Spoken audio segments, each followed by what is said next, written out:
La bandana va néixer a la Índia l'any 1952 amb el si d'una família camperola, que ja els seus pares van estar a favor del moviment de Gandhi. I ella de molt jove es va implicar en el moviment ciutadà, amb el moviment Chipo, crec que es diu, contra la tala d'arbres a l'Himalaya, amb un moviment de resistència no violenta.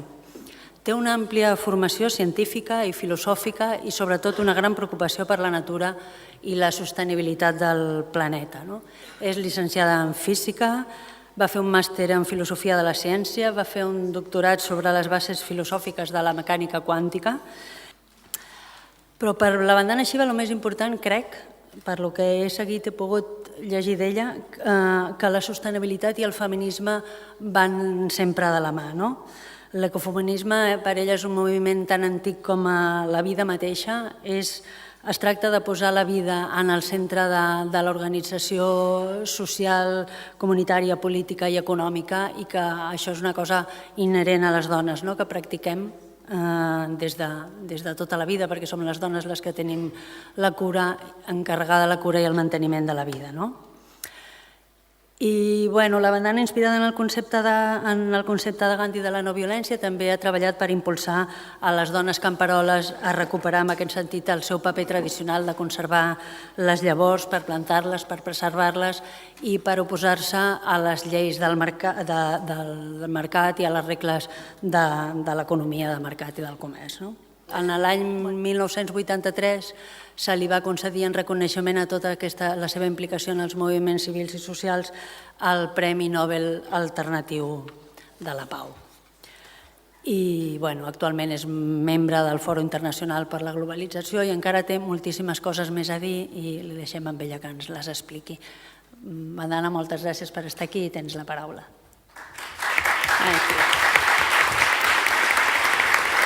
Thank you very much. I'm very happy to be here for this conference on planetary citizenship. And I have to admit it is Debo admitir the presence of my dear friends Candido and Chico. Que contar con la presencia de mis amigos Cándido y Chico fueron ellos quienes me convencieron de que valía la pena venir aquí. De no ser así, hay demasiada gente haciendo demasiadas cosas de las que nunca te enteras, así que su presencia fue lo que me convenció de venir. Así que muchísimas gracias por todo lo que ha hecho. Quisiera centrarme en las tres grandes ilusiones de las que debemos librarnos si queremos enfrentarnos a la multitud de crisis a las que se enfrenta la humanidad del planeta y que están en conjunción. Y también para poder adentrarnos en el próximo paso de la evolución humana para poder vivir en este planeta. Lo que está en juego, claramente, es la extinción de la especie humana. Y eso lo vemos en un horizonte que se puede ver. Vemos que la huella azul del paradigma actual es un libro para la extinción, pero no lo ven porque no se fijan en sistemas que garanticen la vida. El planeta, sus ecosistemas, su diversidad, su biodiversidad,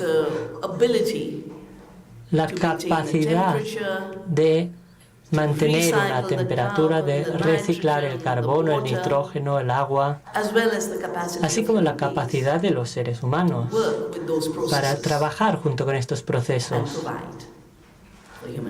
y satisfacer las necesidades humanas. La primera gran ilusión que se creó específicamente para que ocurriera la industrialización, para legitimizar el auge de una sociedad en torno a los ricos, es la creación de lo que yo llamo el eco-apartheid. Ya conocemos la idea del apartheid como el intento que se hizo en Sudáfrica de organizar a la sociedad en base a la raza. El apartheid significa separación. La eco-apartheid es esa ilusión de que estamos desvinculados de la tierra. Si fuera así, estaríamos muertos ya. Porque sin la tierra no tendríamos ni alimentos, ni agua, ni aire para respirar. Si no hubiera árboles, no podrían transformar el dióxido de carbono en oxígeno. Ninguno de los procesos que nos permite vivir en la Tierra existiría si estuviéramos totalmente desvinculados. Y esa idea de separación es una idea muy reciente. Si lo vemos en términos de evolución y a nivel del planeta,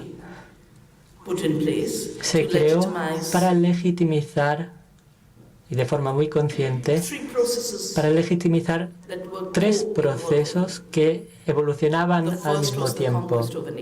El primero fue la conquista de la naturaleza, porque si puedes decir que estás desvinculado de la Tierra y luego decir que la Tierra es materia muerta, pues entonces ya no hay límites en cuanto al nivel al que puedes explotar la Tierra. Este paradigma es lo que ha conformado la segunda gran ilusión, la ilusión de que hay límites a la creación, donde la Tierra no es creativa, las semillas no son creativas. No, las semillas no dan arroz. El agua no se recicla por sí mismo. Todo eso es el resultado de la intervención humana. Y eso se creó en el siglo XVII, más o menos al mismo tiempo en el que la colonización se encontraba en el punto álgido.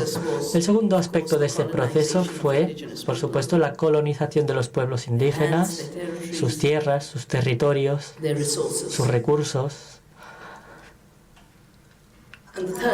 Y el tercer aspecto fue la colonización de las mujeres, que es una parte de este proceso. Las brujas, cada mujer a las que se llamaba brujas eran personas con mucha sabiduría, eran las líderes en términos de salud, conocimiento social y en el auge de un nuevo tipo de conocimiento.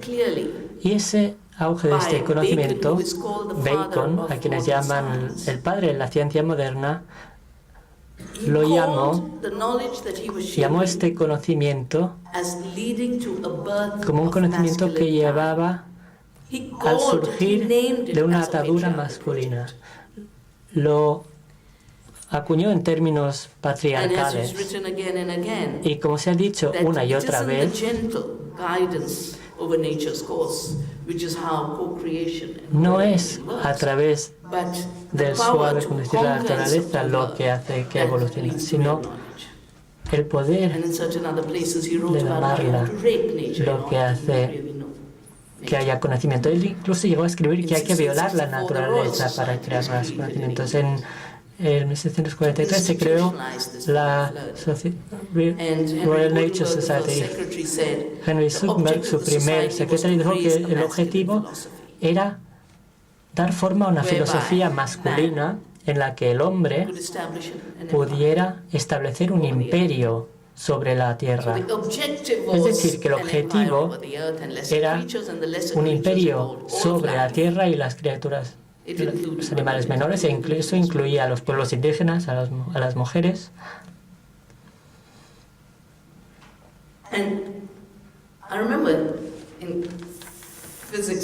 Y yo recuerdo cuando estudiamos física en el colegio, estudiamos la ley de Boyle, que era el nuevo gobernador de Inglaterra, y él escribió que lo que haría al final de su mandato sería garantizar que los americanos nativos que tenían esa ilusión de que la naturaleza es sagrada y debe venerarse, pues él quería eliminar esta idea porque impedía la creación de un imperio del hombre sobre los seres menores.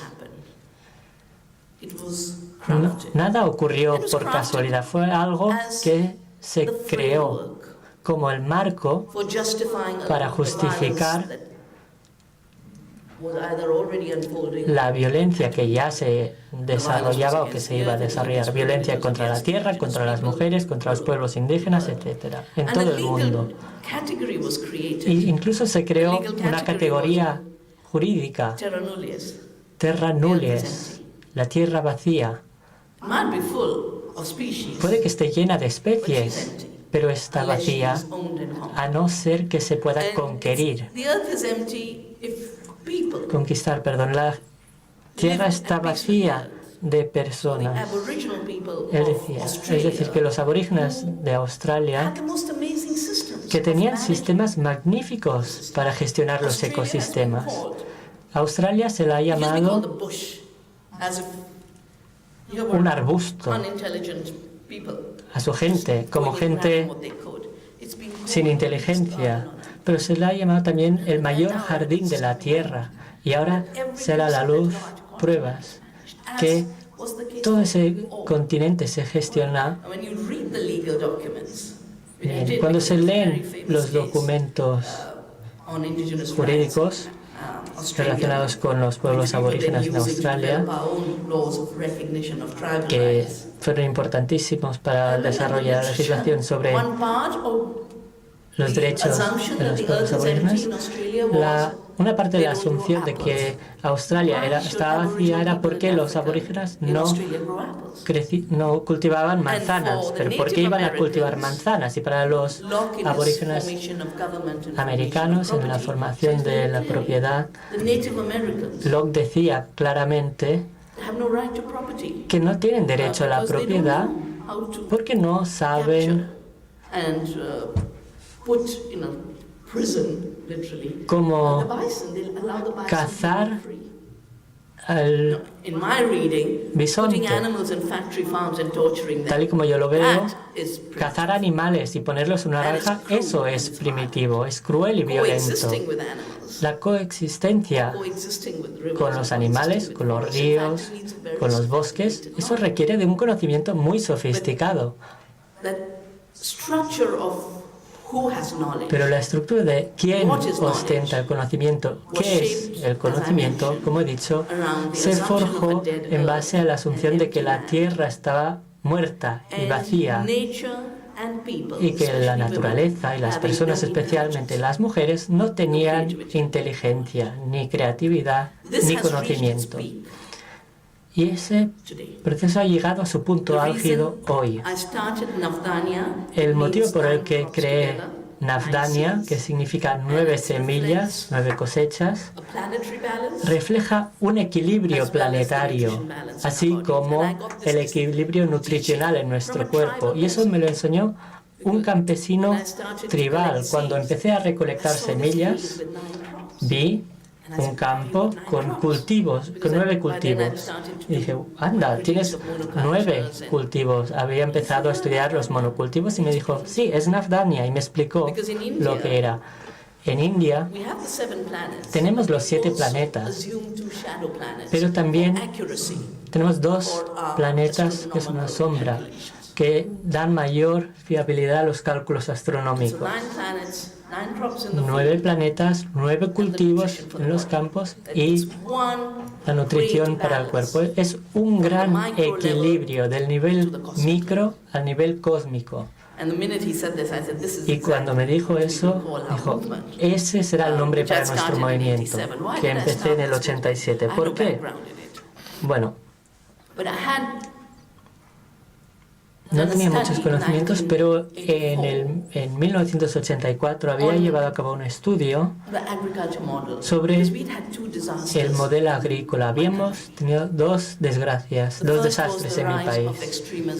El auge del extremismo y el terrorismo en el estado de Punjab, la tierra de la Revolución Verde, que había recibido un premio Nobel de la Paz.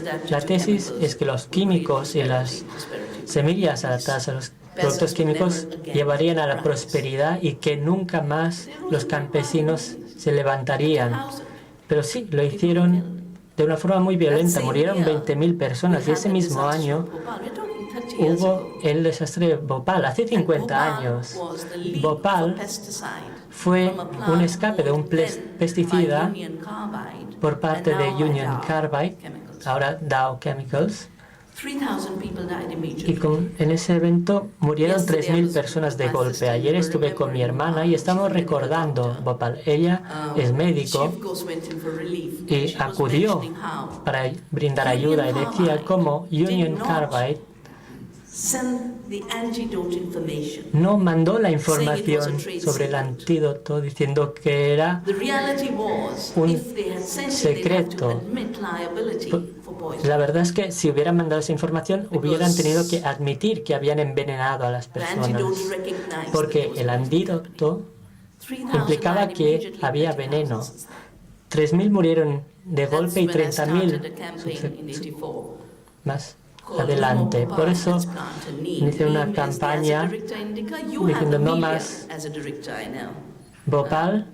Tienen Emilia en España, que tiene un principio activo que es un pesticida que hace que las bestias se sientan adormecidas, pero no las mata. Y yo también me sentía muy adormecida esta mañana al llegar. 10 años más tarde, veo que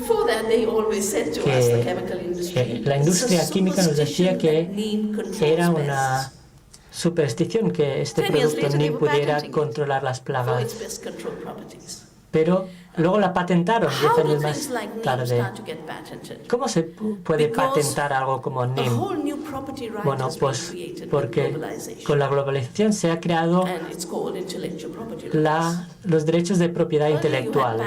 Antes había patentes industriales, patentes de diseño, marcas, derechos de autor. Durante la ronda de Uruguay de GATT, la industria se unió y dijeron, bueno, vamos a llamarlo propiedad industrial. Monsanto luego admitió que redactaron la parte del tratado que se refería a las semillas y a los organismos vivos. Las cláusulas para patentar la vida, dijeron, nosotros éramos el paciente y el médico, todo en uno. Definimos un problema, el problema para ellos era que los campesinos salvaban las semillas. Luego ofrecieron la solución de propiedad intelectual de las semillas y con eso podían decir que los campesinos estaban robando la propiedad de las corporaciones. Esta gente volvieron a establecer el concepto de creatividad como algo que venía de las corporaciones, de las empresas.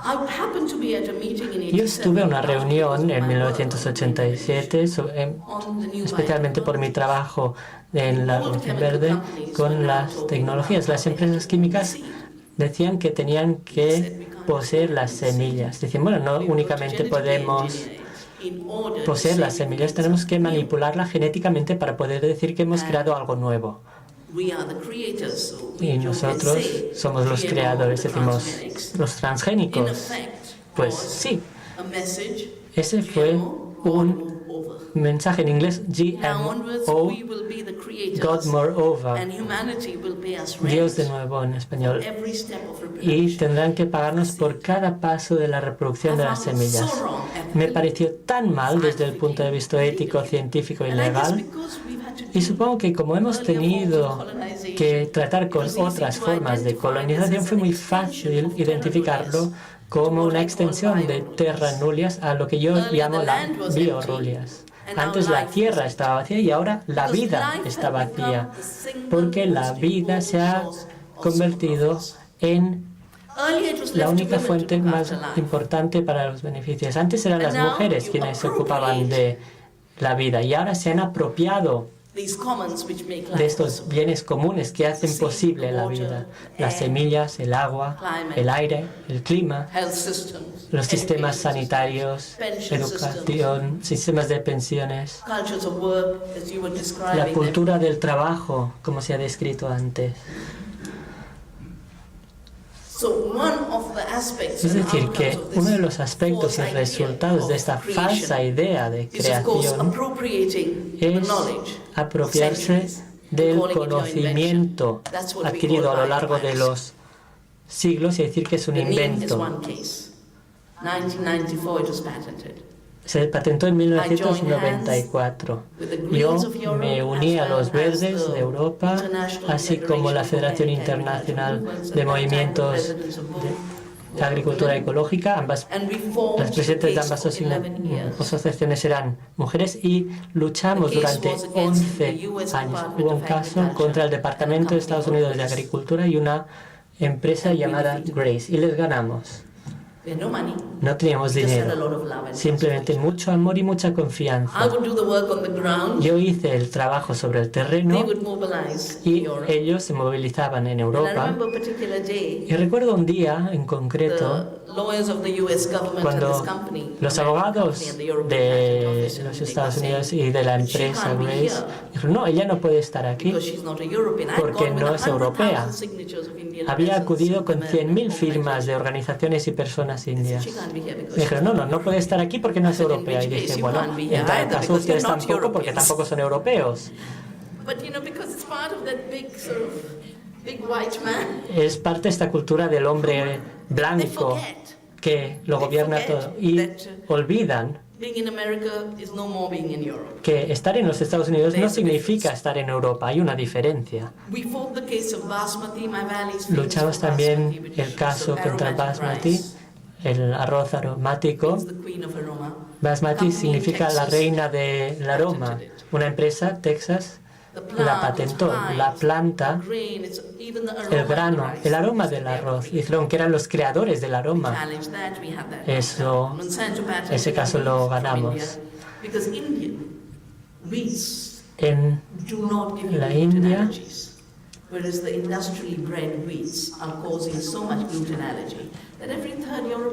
los trigos no dan alergias de gluten, pero en cambio el trigo indio no da una alergia, pero en los Estados Unidos sí, a mucha gente. Lo que está ocurriendo hoy es que la biopiratería está cayendo y el cambio climático está ocurriendo. Estas empresas ¿hacen crecer cultivos resistentes al clima? No pueden. La resistencia al clima implica muchos genes. Todos los organismos genéticamente modificados son venenos de un solo gen. Monocultivos dicen que eso alimentará al mundo, pero no. Ha bajado la producción. Dicen que reducen el uso de químicos, pero ha aumentado. Y están aumentando también las plagas, también las denominadas superhierbas, hasta el punto de que la mitad de las tierras en Estados Unidos tienen hierbas que ya no se puede gestionar con Roundup y están usando agente naranja. Dow,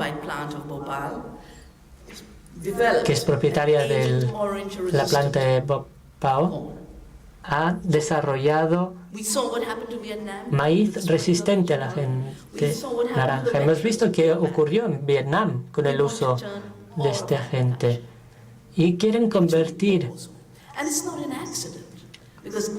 toda la agricultura en Vietnam. Todos los agentes utilizados en la agricultura vienen de desarrollos militares.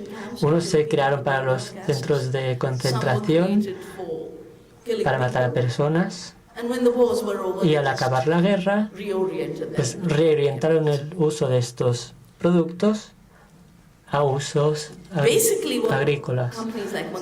Básicamente lo que hacen empresas como Monsanto, bueno, hay estos bancos de semillas, y en España tenéis la suerte de tener una de las figuras más prominentes en el mundo en cuanto a semillas, que es Pepe Esquinas, creo que vive en Madrid, y era el jefe de la FAO, de las Naciones Unidas. Y puede ser un gran recurso en este proceso de transformación a una ciudadanía planetaria. En los bancos de semillas hay datos. Dicen, esa es una semilla tolerante a la tierra. Perdón, resistente a las sequías. Unen las biotecnologías con las ciencias y crean estas fábricas enormes en las que funcionan miles de ordenadores, toman muestras de estas semillas para leer el código de barras, el ADN. Aún no lo saben porque la naturaleza es compleja, no saben qué parte de esa cosecha hace que sea resistente a las sequías, pero apuestan, dicen, bueno, vamos a ver, vamos a adivinar a ver qué parte de ese genoma es el que es responsable de que sea resistente, y patentan el genoma. Hace poco me llegó una petición de un periodista del Smithsonian que me pedía información sobre este punto concreto, donde analizaban todo y decían, hemos creado, es como con el colonialismo, cuando iban allí hacían mapas, dibujaban un mapa y decían, mira, he creado un territorio.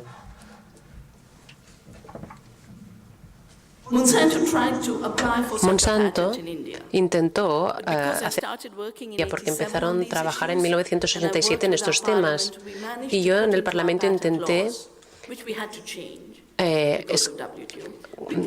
elaborar unas leyes para las patentes. En una cláusula decíamos, la vida no es un invento.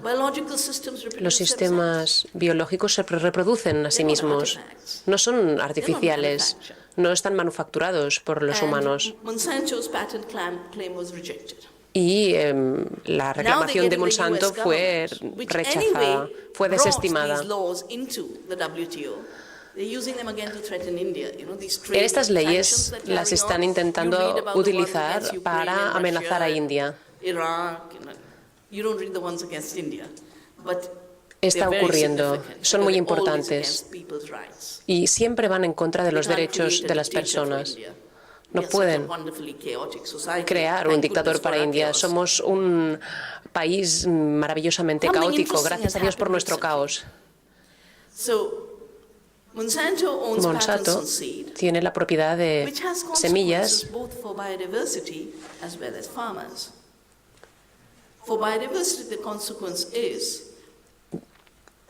que van en contra de la biodiversidad. La biodiversidad es lo que buscamos. No vamos a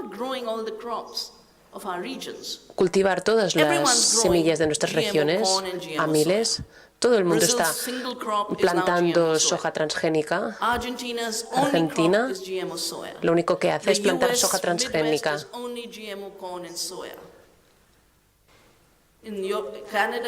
En Canadá es canola transgénica. Nosotros estuvimos presentando demandas contra algodón transgénico. El gobierno está intentando aprobar más normativas a favor de los cultivos transgénicos. En 1995 los mercados se abrieron a los cultivos transgénicos y ahí es donde Monsanto entró en India y empezaron a plantar sus cultivos. Hoy en día controlan el 95% de las semillas de algodón. En la tierra donde Gandhi utilizó el algodón para nuestra libertad, 95%. El argumento a favor de esto es que son los granjeros, los campesinos los que eligen este sistema, pero no es realmente así. Es destructivo. El gobierno da apoyo a este sistema. Lo único que hay en el mercado es los cultivos de Monsanto.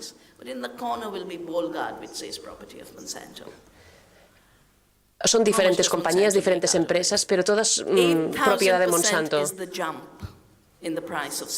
8.000% los precios de los cultivos han subido un 8.000%. Se han disparado los precios. Y esto ha sido a causa de Monsanto y sus derechos. 2,2 mil millones fueron los derechos cobrados. Se habla de trillones de dólares. Si cada campesino se le puede forzar a comprar estas semillas, si se les obliga a comprar estas semillas, las ganancias son de trillones. Es como conseguir rentas del trabajo de los campesinos. En todo el mundo, cuando hablaban en 1987,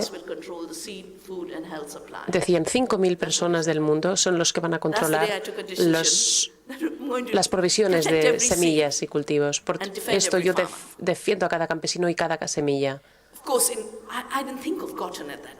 Yo en ese momento no pensé en el algodón. La extorsión, porque es una extorsión, ha provocado que los campesinos ahora se encuentren en grandes deudas.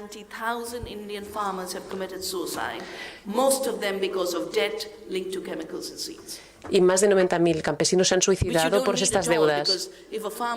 Si un campesino puede guardar sus propias semillas y las pueden conservar, es su propia riqueza y pueden producir más. Pero esto es precisamente lo que no se les permite hacer. Y estos transgénicos, que están en todo el mundo, de forma muy generalizada, menos en Europa, aunque en España sí que hay mucho transgénico. Espero que España dé un paso atrás en este tema. Monsanto intentó crear una berenjena transgénica y nosotros protestamos. Y nuestro gobierno hizo una moratoria después de 7 juicios donde pedíamos que se escuchara a la gente, que se escuchara a los campesinos.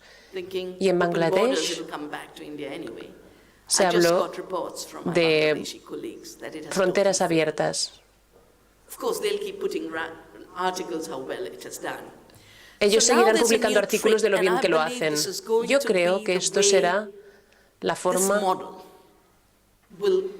en que este modelo se utilizará por parte de los gobernadores, de los gobernantes. Lo que ha hecho la globalización corporativa fue primero apropiarse de lo que era público con influencias de los poderes privados y han convertido esos estados en estados corporativos. Y como la gente se está despertando y se están dando cuenta de que hay que protestar contra esta crisis, lo siguiente es un estado corporativo militarizado, un sistema que se basa en la criminalización de la población. Y una de las cosas que a mí me mantiene muy ocupada,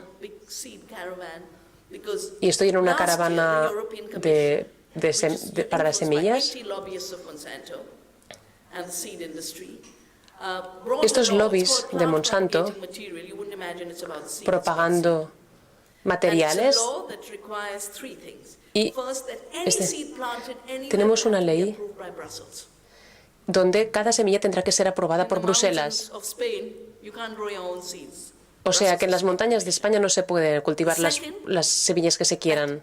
Segunda, los criterios se basarán en la uniformidad. Tienen que ser semillas uniformes, todas se tienen que parecer. ¿Por qué? Porque la naturaleza no crea frutos y cultivos uniformes. Ellos quieren hacer que la creatividad se convierta en su propio dominio exclusivo. Quieren imponer la uniformidad. Esto es vulnerar los derechos. Nosotros estamos elaborando una ley de la semilla, la pueden consultar en nuestra web, donde decimos, vamos a hacer un ejercicio de mirar a cómo realmente se comporta una semilla y vamos a ver la estructura de la semilla, que yo creo que tenemos que hacer en nuestra biodiversidad planetaria. Mirar las instrucciones de la naturaleza, de las semillas, de la naturaleza de los peces, de cómo funciona la naturaleza. Los criterios industriales son uniformidad, pero los criterios de la naturaleza y los campesinos es la biodiversidad, la calidad, el sabor, la nutrición y resistencia, porque se necesita resistencia. Y volviendo a la resistencia del cambio climático,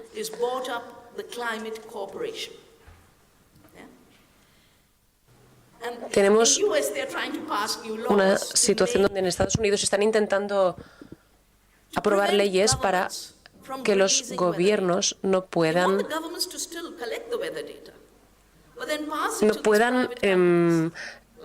recoger los datos del clima para vender esa información a los ciudadanos y a los campesinos. Tendremos que comprar los datos de dónde viene, por ejemplo, la inundación. Si tenemos un ciclón que viene, si queremos saber de dónde viene el ciclón o una sequía, esa información será controlada por el Estado y tendrán derechos también de esta información. Y lo que han pagado para este derecho de cooperación climática es $1 millón.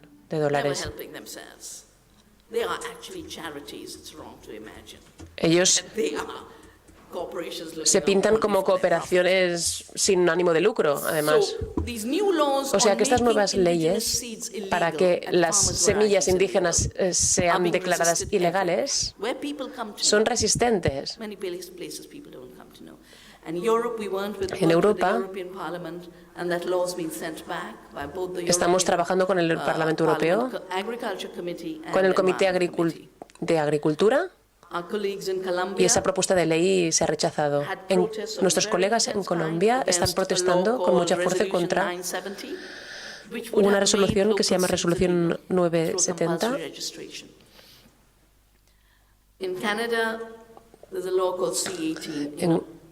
En relación al mismo tema también en Canadá, intentan armonizar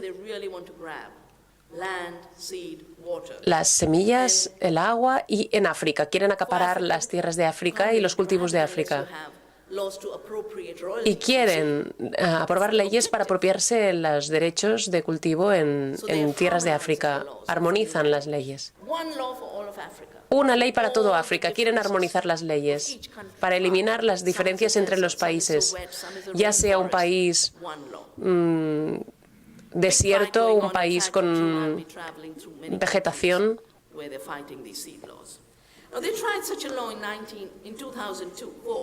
En 2002-2004 intentaron introducir esta ley. Lo que conseguimos fue, en nuestra ley patenta no reconocemos las formas de la biología, las patentes. El equivalente de comprar esta botella de agua en una tienda es traer la botella y decirle a la Unión de Comercio: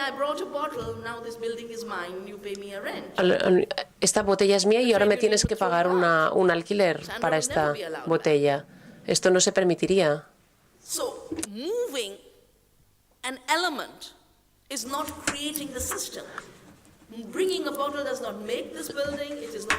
Traer una botella aquí dentro no hace este edificio. Ellos no son los propietarios, pero en el área de las semillas y de los genes tóxicos, las corporaciones han permitido que todo el mundo se crea que son los creadores de la vida en la Tierra y que la gente les tiene que pagar esos derechos. Y es una amenaza para nosotros, y por esto nos tenemos que organizar y resistir. En cuanto a la ley de variedad de plantas, yo estaba en un comité donde estábamos elaborando los derechos de los campesinos para desarrollar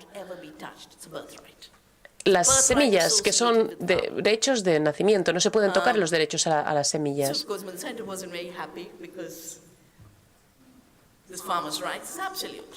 El derecho a los campesinos es absoluto. Fue muy polémico. Y por tanto hicimos esta propuesta de ley. Empecé a viajar por todo el país, informando a los campesinos.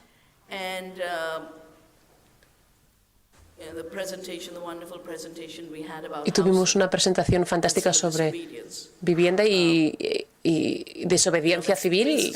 La persona que ha hablado antes, pues me da pie a hablar de desobediencia civil para nosotros también. Nosotros no obedeceremos. Estas leyes que no tienen base en las leyes del planeta, las leyes de Gaia, no tienen base tampoco en los derechos humanos ni constitucionales. Cualquier ley que viole estos dos derechos, nosotros no la cumpliremos, porque hay dos leyes más altas. Hay que obedecer las leyes del planeta y hay que obedecer las leyes de los derechos humanos. Por tanto, no podemos cooperar con estas leyes injustas. Cuando voy por el país, he recogido 100.000 firmas que llevé a nuestro primer ministro, Manmohan Singh.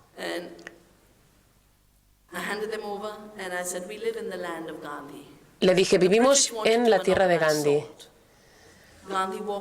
Los ingleses no estuvieron sometidos, pero Gandhi dijo, la naturaleza nos lo da de forma gratuita. Nosotros no tenemos que obedecer a los que nos oprimen. Seguiremos intercambiando nuestras semillas de forma libre entre campesinos. No vamos a obedecer esas leyes de patentes, esas leyes que nos criminalizan. No vamos a permitir que nos criminalicen, que criminalicen nuestros derechos básicos.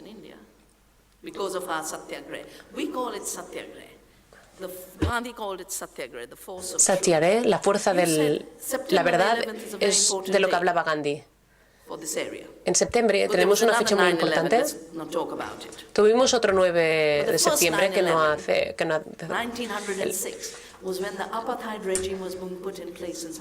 O fue como otro septiembre, 11 de septiembre, en Sudáfrica. Gandhi estaba en Sudáfrica esos días. Y le tiraron del tren porque estaba viajando en primera clase porque era abogado, pero como su piel era oscura, le echaron del vagón, le echaron del tren. Esa obligación de decir cuál es su identidad racial, eso va contra los derechos humanos. Somos una sola raza. Mientras exista la superstición, hay que obedecer esas leyes. Mientras exista la esclavitud, pero tenemos la obligación y el derecho de no respetar estas leyes. Nosotros celebramos, por tanto, otro 11 de septiembre y estamos en un momento en que si nuestros derechos fundamentales se criminalizan, la no cooperación y la desobediencia civil será la gran fuerza de la democracia para mantenernos libres. Por tanto, la primera gran ilusión o falsa expectativa es: las mujeres son tontas, la naturaleza está muerta, los trabajadores no saben pensar y el capital tiene poder creativo.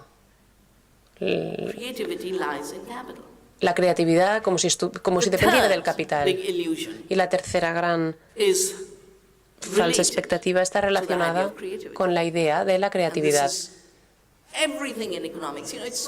Es algo muy importante en economía. Yo estudié física, no estudié políticas ni economía, porque cuando llegas en la vida a un punto donde tienes mucha experiencia, te pones las manos a la cabeza y dices, ¿cómo han podido tomar los recursos de la tierra y decir que es un bien común?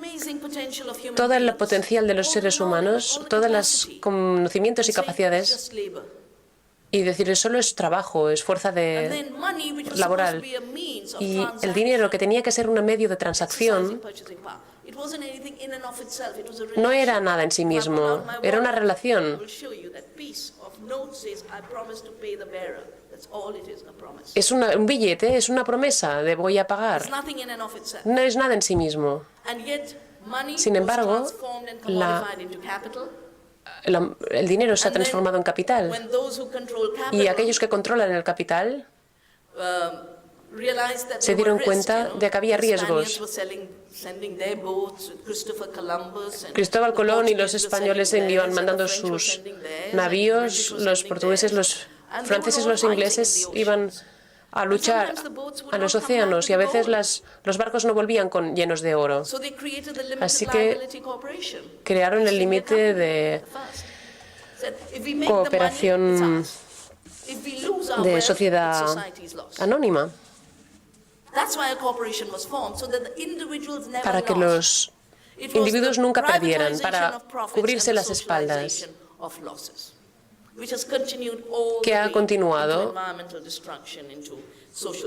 hasta destruir la sociedad. El capital evolucionó en corporaciones y las corporaciones se han convertido en personas. En Estados Unidos, las corporaciones son personas. Hay un caso donde se dice que las corporaciones pueden comprar la democracia y se llama la libertad de expresión.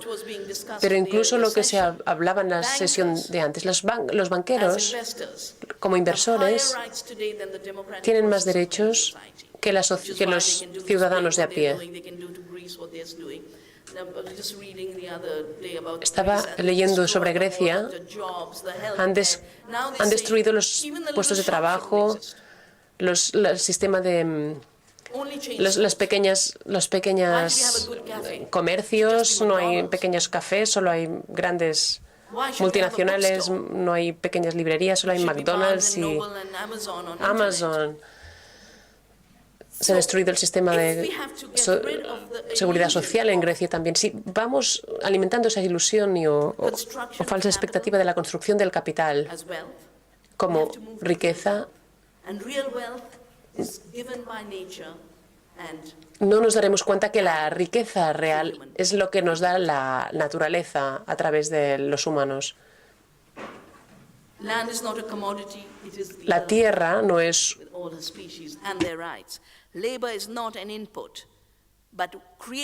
un bien, es un derecho.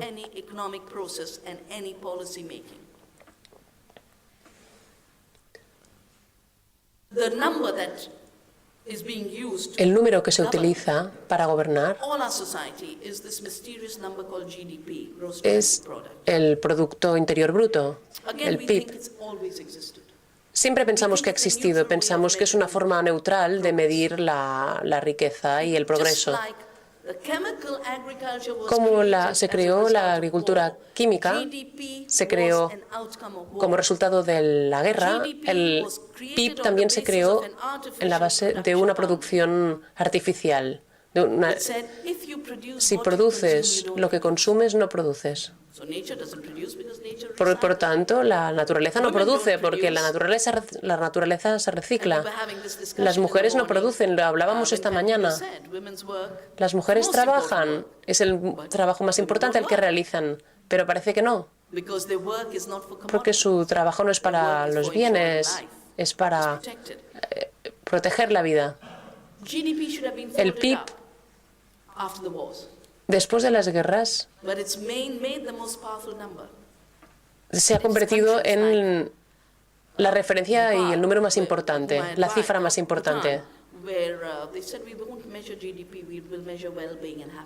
Pero lo que hay que medir quizás más que el PIB es el bienestar y la felicidad de la ciudadanía. Y ahora la nueva ciudadanía emerge en torno a dos pilares. El primero, reconocer lo que la mayoría de nuestras culturas han pensado a lo largo de la historia, que la tierra es viviente, es la madre que nos da todo y vienen primero sus derechos. Los derechos de la tierra son la fundación de los derechos humanos, la base. Y por tanto, la iniciativa una iniciativa que está ahora en pie sobre la mesa para la Declaración de Derechos Humanos sobre la Madre Tierra es muy importante. Y en segundo lugar, hay más y más dinero reunido en algunas circulando, y hay más pobreza también, cada vez más. Cada vez que compramos una botella, nos damos cuenta cómo suben los precios, todo se privatiza, la educación, la seguridad social, la sanidad. Estamos pagando más dinero para vivir peor. Es la calidad de vida y el bienestar lo que debería ser la verdadera medida de la sociedad, pero las sociedades empeoran en este sentido. Estamos en un umbral, en un punto de inflexión donde tenemos una visión del mundo diferente, porque hemos tocado fondo, estamos basando nuestro mundo en base a falsas expectativas, ilusiones falsas. La corporación es como una máscara que ponen a los hombres poderosos y ricos delante de ellos. Hay que quitar esa máscara. El capital es una máscara de capital y de riqueza apropiada de la naturaleza y de las personas. Hay que ver cara a cara y frente a frente las desigualdades y esta acumulación de riqueza en las manos de unos pocos. Y por otro lado, ese cambio de la idea de naturaleza, de la madre tierra y del conocimiento que viene de la experiencia y relación,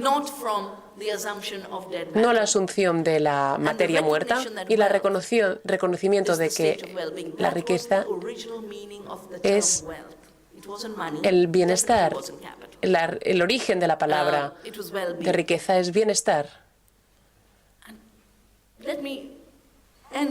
Y voy a terminar diciendo que para poder evolucionar en estos temas, hemos empezado bancos, 110 semillas de bancos con diferentes campesinos, pero además hemos creado nuevas economías donde lo que intentamos maximizar es la vida, la riqueza de la vida natural. Si cuidamos la Tierra, podemos alimentar a dos planetas. La naturaleza no está separada de los humanos. Si cooperamos con la naturaleza,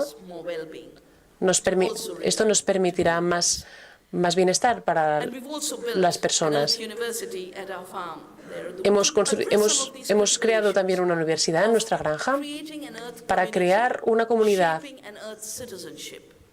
de la tierra y una ciudadanía de la tierra, para que los ciudadanos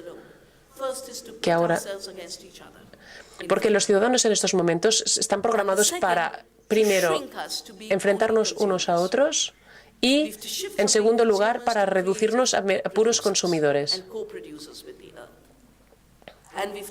Tenemos que cambiar de esta idea de que nosotros estamos en competición con otros seres humanos continuamente, a pasar a ser una familia humana, donde la condición básica es la abundancia. Y cuanto más se comparte esa abundancia, más se expande. Y eso es vital. Cada privatización de la atmósfera, los océanos, los ríos, es una apropiación muy violenta de la riqueza natural. Y esto es lo que hacemos desde nuestros movimientos. Intentamos cambiar esto e intentamos ser conscientes de lo que ocurre. Y en cuanto estamos experimentando la vida desde la conciencia planetaria, somos una de entre millones de especies. Y por otra parte vemos toda esa comida basura que nos están envenenando con esas semillas. Tenemos el poder nosotros. Tenemos que aprender a reconocerlo y ejercerlo. Gracias.